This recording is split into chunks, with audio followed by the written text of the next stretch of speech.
talking to the mute already. Good evening, good evening, and welcome, welcome, welcome. The HBCU Task Force is excited to be back in the building in 2022. Oh my goodness, we are excited. We have a all-star panel tonight, and just wait until I introduce them. It's gonna knock your socks off the level of information and knowledge we have on this virtual Zoom today. So I'm gonna get started and just introduce everybody. Now, since we have one lone gentleman, I'm gonna start with him tonight because we don't always let our guys go first. But I want to introduce you to Mr. Anthony Stewart, who is the president of American Classic Agency and the president of Stewart Financial Services. And he is here with us and a proud graduate of the Bowie State University right here in Prince George's County, Maryland. So come on in and say hi to the folks as we get started, Anthony. Good evening, everyone. You are in for a treat tonight, and thank you all for joining us tonight. And let's get this student loan debt under control. Thank you so much, Ms. Baker. Yes, we are excited. And next, I'm gonna just go ahead and go with the next Bowie State alum since she's here. And I see the two Bowie State shirts. It's okay because Virginia State's in the building too. But Miss Sharice Richards, who is also president of the Richards Financial Group and a partner in the American Classic Agency as a deputy director, I believe. And she's here from Bowie State. Go ahead and say hi to the people. Hello, everyone. Super excited to be here and to get this conversation going. So welcome, everyone. Welcome. Yes, and of course, the real HU. And I can say that proudly because I have lots of friends and family who went there. I mean, I have friends who went to the other one too. But tonight we have the red, white, and blue Howard University, represented here by the beautiful Monique Beidelman, who is a proud graduate and the owner and president of Beidelman and Associates. Go ahead and introduce yourself. Thank you so much, you all. I'm so happy to be here. So excited about this panel. HU. I'm not gonna leave you hanging because I know it's a responsibility. Thank you. And if you're on the Zoom, you can respond to in the chat. And of course, I didn't introduce myself. My name is Saran Baker. I'm the owner of Covered by Saran, and I am also a partner in American Classic Agency. And I went to the Virginia State University down in Petersburg, Virginia. And I'm going to be your host tonight, and I'm going to navigate us through this conversation. And we're going to talk about some serious stuff here, okay? And the last couple of times we came to you live, we talked about a few different things, but we're gonna bring some things back to the table because we gotta get serious about this, and get people to take action. Recently there was an article that came out on the from NASDAQ that said 66% of African Americans are in what they call a sunken place when it comes to student loan debt. Now, if you all saw the movie, you know what the sunken place is like, where you're just in this constant free-for-all and you don't really know what's going on. And other things are controlling you. And that's what that student loan debt is doing to a lot of people. Because if you bring it up in conversation at any social event, people kind of steer away. They don't want to talk about it. If you talk about it with family members, and maybe it's a one-on-one. I know I had one with a family member not so long ago. She just was in tears. She's like, I don't even want to talk about it. I can't even bring myself to talk about it. And this isn't credit card debt that people went out and kind of did frivolous things with. This is the people who made the decision to go to college, get an education, get a job, buy a house, build a family, but they never told you those student loan debts might not ever go away. And so people are really struggling, and some of us are now sending our kids to school. So we're going to try to hone in on this a little bit. We're going to drop some facts on you. We're going to give you some action statements.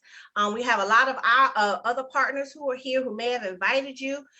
Be sure to connect back with them or connect with us if we invited you. But it's really, really important that you listen, not just listen and hear what we say, but you take the next step. You take the action step, because it's that action step, even though you feel that pain deep down inside and just like, I just don't want to face it. Or maybe you let them go into default. That's a whole nother story. But whatever happened, but we're here to talk to you about some solutions. So as we go in, I'm going to start by asking our panelists a few different questions, and they're going to all answer it a little bit differently. But it's important for you to see the perspectives of these financial professionals who are in the financial industry, who have been in the industry for 20 plus years, who know this information. So I'm going to start with Mr. Anthony again, our lone gentleman. Thanks for letting me hang out with y'all. So we had to check we had to check it out a little bit. His stats are good, so we said, come on along, James Charles. But let's talk about this real quick. Let's talk about why, American Classic Agency, which is where the HBCU task force is housed. That's its home, right? Why did we start? Why do you think we came together to start this now? Why an HBCU initiative, and why just for the HBCUs? That's a good question, Saran. Well, first of all, again, I count it a pleasure to be able to share this information. But I mean, when you really sit back and think about it, it is a major issue in our communities, student loan debt. And it's not going to go away. It's not going to take care of itself. We must. And the other thing I think about it, I want an American Classic Agency not just to be a company that just does business. We really want to make an impact in our communities. And when I thought about this, I was like, what better way that we could get the people that are coming behind us a better start than what we had, so they don't have to go carry this debt until they're 75 to 80 years old. Now the other part to that was why HBCUs. It's not that we don't want to talk to all college students and parents, but there's an old country saying, before you get the dirt off of someone else's step, you get it off of yours first. And we wanted to start at home. We wanted to start at the institutions where we went to school, because that's something that we all can relate to. So HBCUs are carrying more debt than our counterparts. So we got to get home together first before we venture out in other parts of it. So that's why we started with HBCUs, and that's why we're looking to partner with other organizations, or just anybody that can get us in front of the students and their parents, because it's two people that are involved with that. And we want to get them a better start. So that's why all this was started.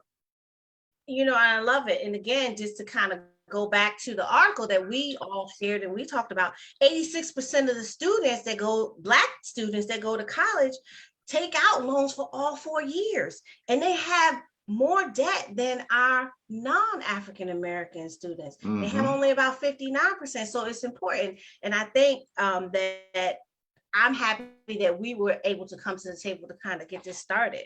And so, to that vein, I'll pull you in, Monique. Why do you think now is the best time to start talking about this? Why should we have this conversation now? Absolutely. And I always say, why not now, right?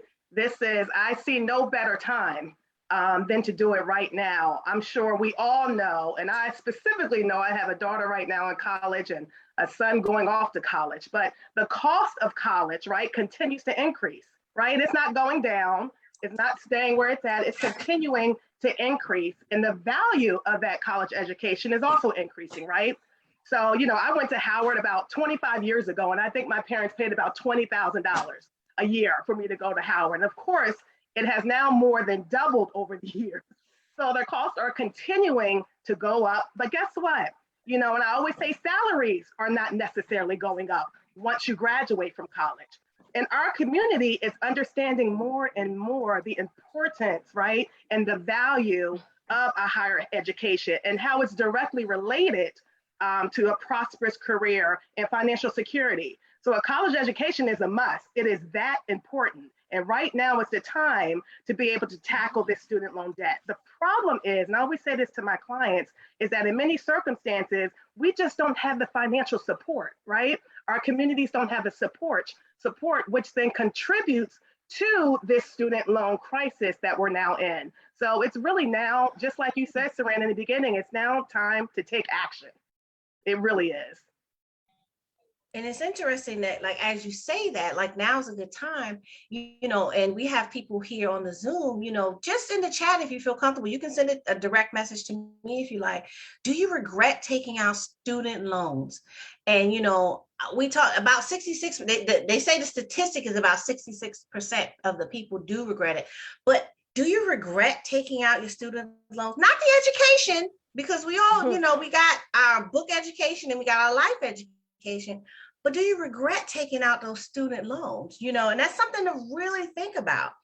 And that's why we're here, because so many people say they regret it, but it's how do we turn the tables? How do we fix that?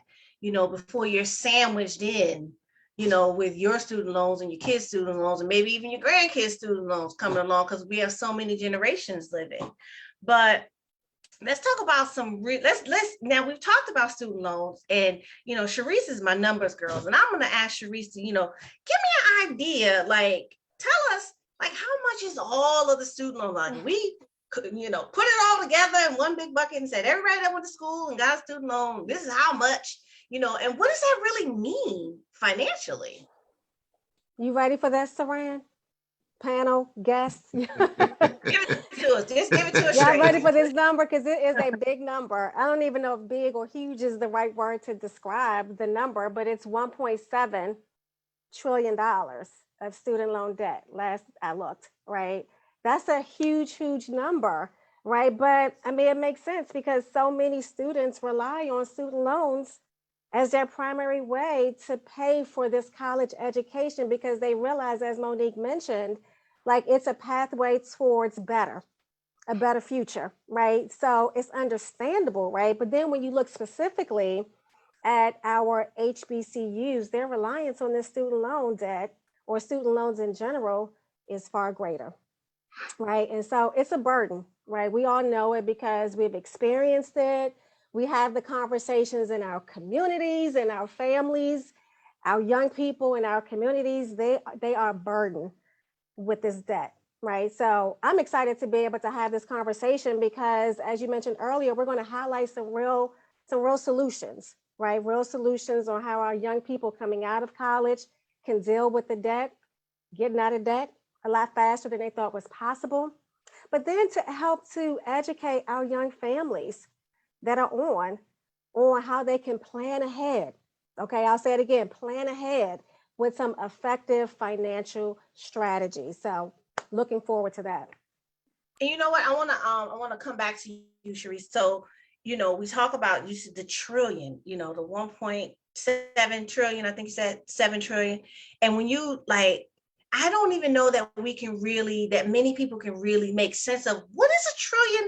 Like, what is that really? Like, how much money is that? I once heard a statistic that said that if you had $1 trillion, just an even trillion, if you will, even if you spent $1 million a day, you could never spend it in one lifetime.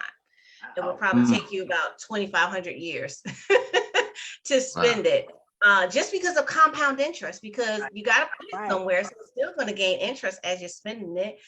Kind of thinking about, and I'm telling my age, Brewster's Millions. Remember that movie back in Brewster's Millions? He couldn't get the big pot until he spent, the first section. But just really thinking about it, and so I'm going to throw this back to you and ask you this: how much do you think our HBCU students have in student loan debt? Like, versus other people to an extent? Yeah, so I'm gonna put it in perspective. As Monique mentioned earlier, how much she spent graduating from Howard University years ago. I'm not gonna say many years ago, but for me, it was many, many years ago. Right? many years ago, just to put it in perspective, right? When I graduated from Bowie State University, it was about $8,000. I graduated in 1993 with my degree in computer science with $8,000 in student loan debt.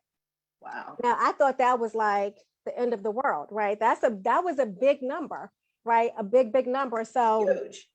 It's a huge number. It was huge. But get this, today, that student loan debt, that same degree, I should say, from Bowie State University is upwards of $100,000 for that student who lives on campus. So, and that number is continuously growing. It's getting bigger and bigger. I have a son, he's a junior at Morehouse College. That tuition is over $49,000 a year. I was gonna say, is it for 4 years or a year? A year. So you do the math on that. The numbers are staggering and the cost is growing and growing. Someone say ouch in the chat. I see here's ouch. So when you look at on average, our HBCU students are carrying about $26,000 in student loan debt. That's on average, and that's probably the low end of the spectrum, right? But when you compare that to the number for our non-HBCU students, that number is about 15,000 or less, right? So it's a big disparity. It's a big difference. And the unfortunate thing is this, that is putting our young people below the line of zero.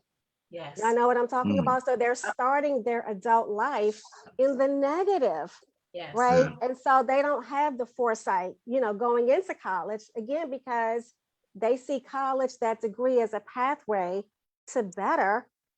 And it is, but it still puts them, you know, below that line of zero. And so we have to address what are the solutions to bring them up and get them on a better pathway to financial freedom and building wealth. Yeah. And you know what is interesting, because when you say that, college was, you know, when I went to school, not to age myself, it was one of those main pathways they gave you to the middle class, if you will. It was the part of that, you know, and when we hear that in some of the government speak in our area, it's one of those pathways, you know, it's only like 2 or 3 things you could do to, you know, kind of move the needle, if you will.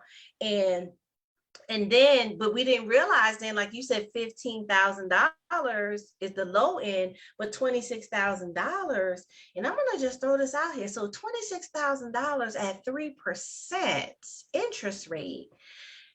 If we compound that over time, some of our students might end up paying $150,000 back.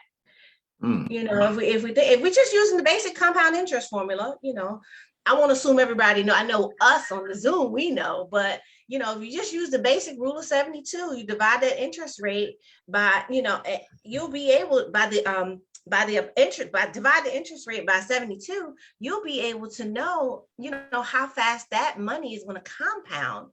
And so that debt, even if you got it on hold for whatever reason, right? Life is life when you get out of school. The debt is still compounding, which means you're going to end up owing more than you paid for your education. And that's just undergrad. What about grad school? I didn't even touch on that graduate PhD, right? And we're not even talking about advanced degrees and certifications and all the other specialized stuff you need. And we haven't even gone into the differences in the wages that or the salaries that are offered that require these degrees. You know, that's a whole nother webcast. You know, you require me to have a master's degree and you offering $25 an hour. I don't know that it kind of matches up, because, you know, you just said that the undergraduate degree is $200,000 at Morehouse, and then you want me to get a master's to work there. So it's a challenge on both sides. But so it's not, so with this, and then you couple that with other debt, right? And I'm gonna ping this over to you, Monique. So we talk about that, and we talk about the student loan debt, but there's so much other debt that also seems to come along with it after you kind of got the student loans, because now they see you as a good credit risk. You went to school, you finished your 4 years, everything is still kind of smooth. You know, what's the importance for, you know, that person that maybe they're not in their 20s and they just got out of school. Maybe they're, you know, in their 30s and 40s, and, you know, they kind of got it going on, if you will. They, you know, they're living the dream, the middle class dream, if you will, but they got all this other debt. So why is it important to kind of tackle that too? Yeah, well, you know, we just heard you all talk, and Sharice talked about the student loan debt across the country, right?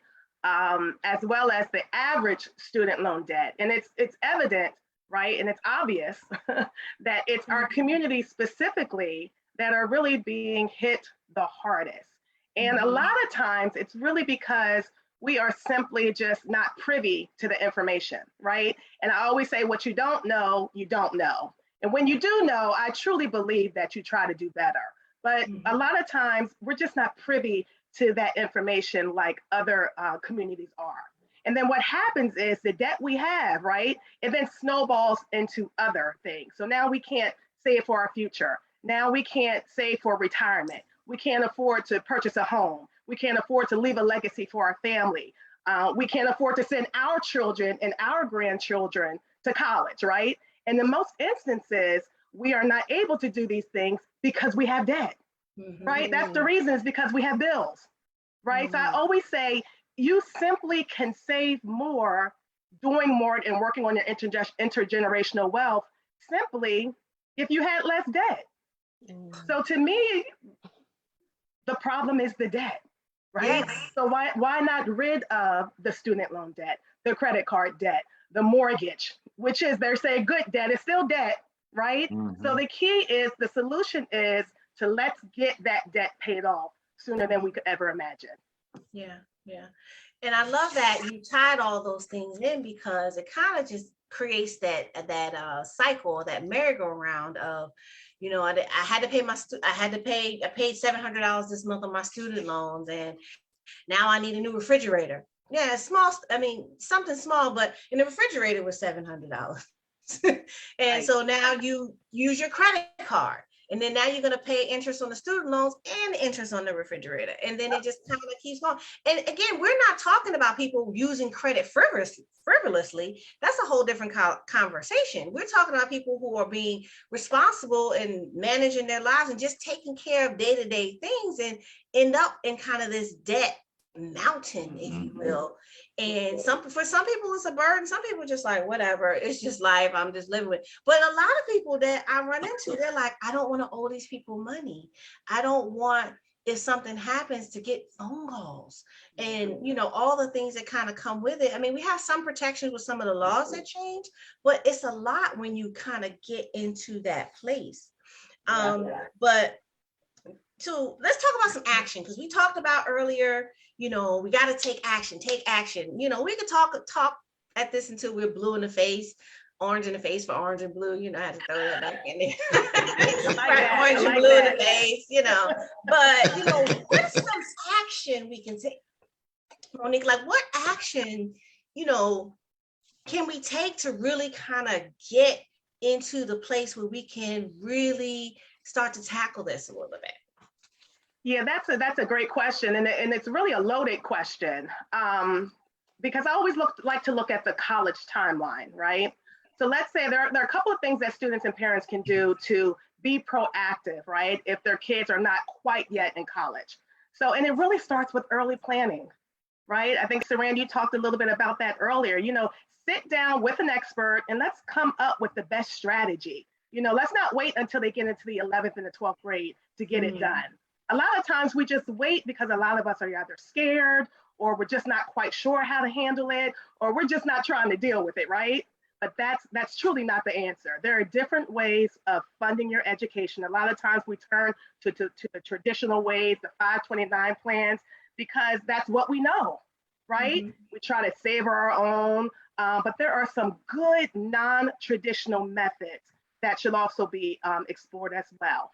Secondly, apply, you guys, for as many scholarships and grants that you can. There are state scholarships out there. There are scholarships through your church, through your fraternity or sorority, your parents' fraternity or sororities. We have to take the time to look into these scholarships and apply for them. I know when my daughter was going to college, we would do a college night, and we would just sit down and apply for every doggone scholarship that was out there. Every scholarship we would apply for. So do that. Thirdly, if we're talking about students just getting out of college or close to graduating, right? We've got to prioritize our spending, y'all. We've got to prioritize it. Buy the house before the car, not the other way around, right? I always talk, the National Association of Realtors actually came up with this initiative, which I love, and it's called the house before the car, because a house is an investment while a car is a quickly depreciating asset, right? So by purchasing a car first, a lot of times you're actually unintentionally disqualifying yourself from being able to purchase a home. So we've got to be able to prioritize. I know I had a hard time when I graduated prioritizing my spending. So I'm preaching to the choir right now. But we got to get into the workforce and have that solid income, good credit, and resist that urge to splurge, right?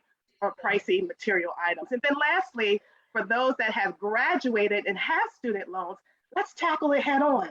I think Anthony talked about, let's just not let it fester. Let's not keep deferring the inevitable, right? And still paying on these loans when we 60, 70 years old. That's not the answer. The key to getting out of debt is about reducing the interest that we're paying on the debt and looking at redirecting monies as well that are already going out a little bit more effectively. So we want to make sure you get the information on this student loan debt elimination system. Let us help you. Yes. Right? Let us help you. So that's kind of the timeline that I go by and some tips, depending upon where you're at within that timeline. Yeah. And I want to piggyback off one of the things that you said in that timeline. You said meet with an expert. Yes. And so here's the thing. You wouldn't go hire a physical trainer after you already lost the weight and built up the muscle, would you? Amen to that. I don't need them now. I don't need them. I'm just asking the question, because here's what I find. People say, you know, you meet with some people and you say, okay, well, give me your information. You want to do this? They're like, well, I'm going to get my finances together before I meet with you. Well, the time to meet with a financial expert is before, because if you could get it together on your own, they would already be together. Right? This is not shade, because that's why I use the example of the physical trainer, because guess what? We all know the formula to lose weight or to be healthy is to stop eating junk, eat fruits and vegetables and lean meats, and exercise 3 to 5 times a week. Right. That's it. You don't need to pay a trainer. I just gave you the formula, right? But how many of you doing it? The thing is that meeting with a trainer or going to the gym or having a gym partner or getting into a group fitness program, all those things create a level of accountability that lie outside of yourself. And so that's what it means when you meet with a financial expert, because we're going to ask you questions that maybe you haven't thought about. It's absolutely not about shaming you. It's not about making you feel bad for any decisions. It's not even about telling you not to go to Starbucks, if that's your thing. Nobody's trying to take your lifestyle away. We're just going to point some things out so we can get you to a place to make different decisions and redirect, like Monique said in her comment, redirect those dollars so that they can work better for you, right? And have the plan, you know. And I can appreciate a good video because I make videos, YouTube videos and Facebook posts, but that's not enough advice. You need to talk to someone. You know, you have 4 professionals here. You have, 80 years of experience, represented just on this Zoom. So if you're watching from one of our pages, set the time up. Meet, at least see what the options are. We have a couple people in the chat saying things. Meet with the person who invited you. If you saw it on our pages, just reach out. We're going to make sure we have our contact information at the end, and for those who sent you the email to be here. But you got to take the chance on the expert, right? I'm a financial expert. Guess who I call when I need some financial advice? Even though I know the stuff, I call Monique. I say, hey, Monique, this is what I do. This is what I'm going to do. This is the plan. And you say, that sounds good. You got this and this, but have you considered this? Oh yeah, I forgot about that. Okay, we're gonna do that too. And so the thing is to make sure that you reach out. Even the financial experts have a financial advisor. And I go to a gym and she's a bodybuilder. Guess what? She's got her own trainer. Right. That's right. She goes to her own trainer at 4:00 in the morning before she comes to train us. So again, nothing wrong with having these experts to be a part of your life, especially when many of the experts like us, we consult with people and we educate you, and we don't charge people to do that because we want you to get the information so we can get you into the right programs to help you. So that was a long add on to your answer. Preach, Saran, preach. But I Preach. feel like it That needed was to good. be said, you know, Let's so pass the that hat. we can know. We have to trust the experts. Because here's the thing, right? And Anthony, I think you're going to be good at this because I know you have some young adults at your home, right? So Lord have mercy. what's happening with our young adults who come out of college these days? Where do they go? And they have these student loans. Where do they end up? Like, what happens when they get out of school? They stay at home, right? And you know what? It's nothing wrong with that, but you got to have a plan. Right. Now, if you're staying at home and you're not saving and you're just spending because you don't have the responsibility of paying rent and mortgage, that's something different. But, you know, studies show that 30% of them move back home. And like I said, it's not a bad thing as long as you have a plan. 40% of them delay getting married. Ain't nothing wrong with that either if you're not ready. You know what I mean? But here's the issue though. 70% of them delay retirement planning because of the student loan debt. And I read in another article that said that African Americans have their assets differently. In other words, there's not enough liquid. And the information that we're bringing to you today is what good is having money if you can't get to it? You know, I hear this all the time, cash is king. It's not king if you can't get to it. So we have a system where we can show you how to have that balance and stuff that's liquid and stuff that's non-liquid. You got to be able to get to cash. And we just found out so much about this coming out of this pandemic. Well, not out of it, we're still in it, but business owner didn't have access to cash. You know, so one of the other things that I've learned over the years is that we cannot continue to transfer our wealth. And you know, we find that a lot. We're transferring our wealth in 5 major areas: our mortgages, right? How we plan for retirement, taxes, how we fund the college education, major purchases. So, and we're doing it unknowingly and unnecessarily. So our job is to point these things out so that we can plan for college and not having to go into debt doing so, because debt is not just a mathematical problem. It's more than that. It's also a physical problem. It causes weight gain, weight loss, anxiety. I mean, all this stuff because of debt. And so that's why we're on this mission today. And if you're listening to this and you know you have contacts that we can talk to at different colleges and universities, give us the information. We want to get on these campuses and talk to these students and their parents that you don't have to carry this debt to your grave with you. Yeah. And those alumni associations and Yep. even and so to your point, we want to be able to get in front of as many people as possible to educate them to That's your right. churches, because the debt elimination, the debt is killing us. That's Like right. Mrs. Stewart said, it is killing us, and it's killing us silently. If you're up all night and you don't know why, it might be the debt. If you're tossing and turning, if you got to make hard decisions, because guess what? You don't have enough liquid cash to be able to do what you need to do. And you know, I see a lot of trends, and you all just follow me here for a second. I see a lot of trends when you start looking at social media, and everybody looks glamorous, right?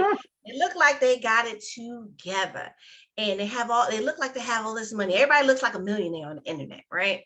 But you know, when you talk to the average person, you know, I was talking to a gentleman, he was here cleaning my air vents. He says, you know what, I'm not trying to be a millionaire or this and that. He said, I'm trying to be comfortable. He said, I'm trying to be at a place where when I want to make a decision, I don't have to stay at a job I don't want to be at because I have to work it because I don't have the money. And so for most people aren't chasing the glamorous life. Some people are, but most aren't. Most are trying to be at a place where if I decide I want to go on vacation with my family, me, my husband, and my 2 children, that I don't have to put it on a credit card and not know how to pay and how I'm going to pay it back.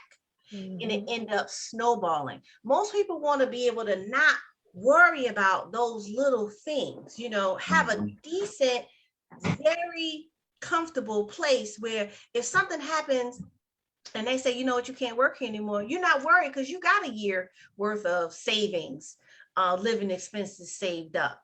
And so that's one of the things. Now I'm going to throw this out here to each one of you. I want you to kind of answer it. I was feeling, very nostalgic, and it's Valentine's week, and we all feeling love, through our significant others and even our family and friends who, we got Valentine's Day. I don't know if they do Valentine's Day. I don't know if that's, but we got Valentine's Day, Valentine's Day, and we're trying to love. And I just want to throw this out here to you all because it's so important to love what you do. And I just want to ask each one of you, and I'll start with Sharice. Why did you fall in love with financial services and the HBCU initiative? Well, I have to take it back about 10 years ago, right? When I got the information that we're blessed to be in a position to educate other people on how to protect your income, how to eliminate debt faster than you thought was possible, and how to create a legacy for your families. And it was the legacy piece that really just grabbed my attention. It was non-traditional ways to be able to not just, hold on to the money that I was making, but also to grow it, right? And to make sure that, my children and their children had something, that I left them something, right? And so when I got exposed to the information, I started to do better, right? Like Monique said, when you know better, you can do better. But I got so excited about the opportunity to be able to educate and empower people who look like me with this information, because it was new to me. I was like, what? Hold on, where have I been? Where, like, somebody then locked me out of the conversations, right? Right. It just wasn't conversations that we were having in my circles, in my family, in my household. So I wanted to change that, right? And so part of that was me getting in a position, getting the education, getting licensed to be able to have these effective conversations. And then with the HBCU initiative, right, again, along that same lines, just to be in a position to educate and empower my community to make better financial decisions, because when you know better, you can do better. Yep. Thank you, Sharice. I love it. And, I fell in love with this thought, and I said, we need to start sharing why we love this. And so Monique, tell me a little bit, about why you fell in love with being in the financial services industry and this HBCU initiative, just. Absolutely. And I echo all of Sharice's sentiments that she just said. And to me, it is about educating, and really it's about serving. It's about being of service, right? And who better to be of service than folks that look like you, right? Yes. And that's what it's about.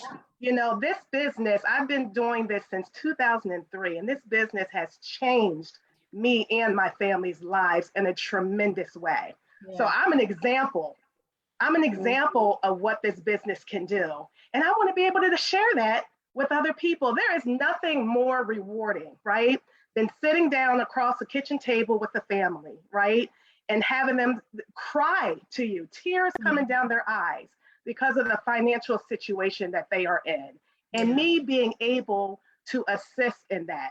Now, instead of 50 years paying off your student loan debt, guess what? You're going to be out of debt in 8 years. Yes. The real 8 years, not the 10 they promised you. That's right. That's right. A real, authentic 8 years. There is nothing more rewarding than them hugging you and thanking you so much for assisting them with their entire financial portfolio. So it really is about serving. It's about seeing the looks on their faces and just being able to make a difference, right? Just like this program has made a difference in my life, I want to make a difference in their lives as well. Yeah, I love it. I love it all.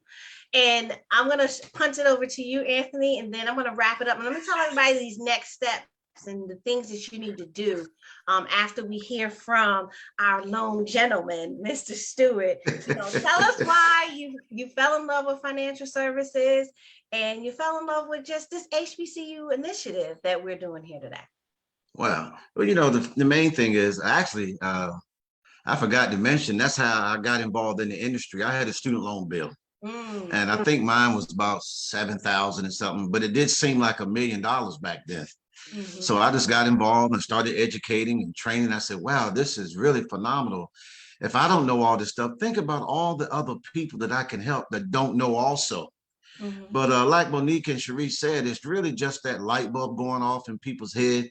I mean, I just really wanted to make an impact, in our communities. And I can't think of a better way.